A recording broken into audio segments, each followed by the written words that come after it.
ওনারা আমার সাথে খারাপ করেছে, সো আমার দুর্নাম ওনারা কিভাবে করবে?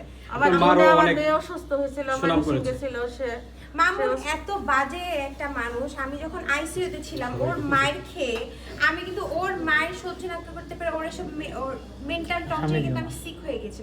ওখানে গিয়ে আমাকে অশ্লীল কথা বলছে, আমি আইসিইউর বেডের মধ্যে আইসিইউর পেশেন্ট, ওখানে গিয়ে পর্যন্ত আমাকে অশ্লীল কথা বলতেছে। ভাইয়া তো চিন্তা করেন ওই মানুষটার মানে কি টাইপের মানুষ হতে পারে, ওর মধ্যে কোনো মনুষ্যত্বই নেই। সে 4টা মাস আমাকে কিভাবে টর্চার করেছে, কিভাবে মেরেছে, এটা শুধুমাত্র আমার ফ্যামিলি মেম্বার্সরা দেখেছে, মামুনের বন্ধু বান্ধবরা ফিরিয়েছে, মামুনের বন্ধু বান্ধবরাও দেখেছে। অমানবিক ভাবে একটা মানুষকে, যে মানুষটা মারতে পারে, সে আর যাই হোক কখনো সংসার করার ইচ্ছা তার কখনো বাবা থাকে সত্যি না। আমার মেয়ের কখনো আমি একটা ফুলের টুকাও দিই না। আমার মেয়ের যখন এইগুলো চিহ্ন দেখছি তখন আমি মামুনের মা কিন্তু বলেছে যে উনি আমাকে হসপিটালে নিয়ে গিয়েছে, আমি আমার নিজের মাথায় নিজে বাড়ি দিয়েছি, এগুলো একদম মিথ্যা কথা। হসপিটালে নিয়ে গিয়েছে উনি ওনার ছেলে মারার জন্য। যখন আমার চোখে নিচে এরকম ব্লাড জমে যেত, হ্যাঁ, তখন মামুনের মা ভয় পেয়ে আমাকে সিটি স্ক্যান করাতে নিয়ে গেছে, কিন্তু কোনো কিছু মেডিকেল রিপোর্ট আমাকে ওনারা দেওয়া হয়নি।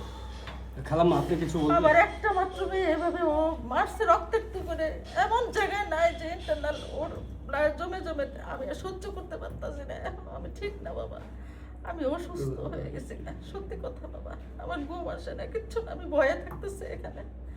আমার পাশে এখন আসলে আমার ফ্যামিলিও, আমি কাউকে ব্যবহার করতেছি না, আমার ফ্যামিলির কাছে কোনো সাহায্য চাইতেছি না। আমি আমার মেয়ের নিয়ে আমি একা ফাইট করতেছি। ফাইট করার আসলে কিছুই না, একটা মেয়ে না থাকতে চাইলে কিংবা ও না রাখতে চাইলে সুষ্ঠু সমাধান আছে, দেশের আইন আছে, সামাজিক ব্যবস্থা আছে, নিজেরা ইয়া করতে। ও তো কিচ্ছু মানে না, এরকম একটা ছেলে এত ভুল করে ফেলছে আমার মেয়ে, এই বলে সংশোধন বাবা আপনারাই দেখেন। সে তো আবার নিতে চাচ্ছে, সে তো নিয়ে মীমাংসায় আমাকে যেতে মেরে চাচ্ছে। ভাইয়া, সে তো নিয়ে আমাকে মেরে ফেলবে। মীমাংসা সে কেন যাচ্ছে? কারণ আমি সোশ্যাল মিডিয়াতে তার আসল রূপটা সবার সামনে বলে দিয়েছি। এখন সে ওখান থেকে বের হওয়ার জন্য, সবার সামনে ভালো প্রিটেন্ড করার জন্য সে নিতে যাচ্ছে। সে কিন্তু সংসার করার জন্য নিতে যাচ্ছে না। সে যদি সংসার করতে চাইতো, সে কিন্তু এগুলো মেয়েদের সাথে অসামাজিক কার্যকলাপ করতো না। সে যদি অ্যাকচুয়ালি সংসার করতে চাইতো, সে যদি তার ভুল রিয়েলাইজ করতো, সে কিন্তু এগুলো করে বেড়াতো না। সে কিন্তু এখনো নাইট ক্লাবে যাচ্ছে, এখনো বাসায় মেয়ে নিয়ে আসতে আসতে তার ফ্যামিলির সামনে। সে কিভাবে সংসার করতে চাচ্ছে? সংসার করার ইয়ে কি এগুলা?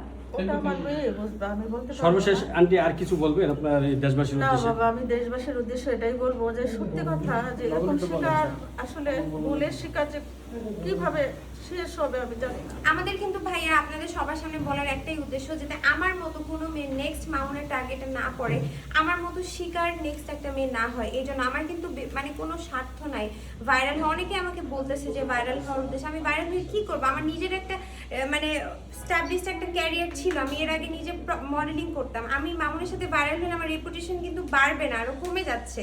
বিকজ ওর ক্লাস আর আমার ক্লাস তো সেম না ভাইয়া।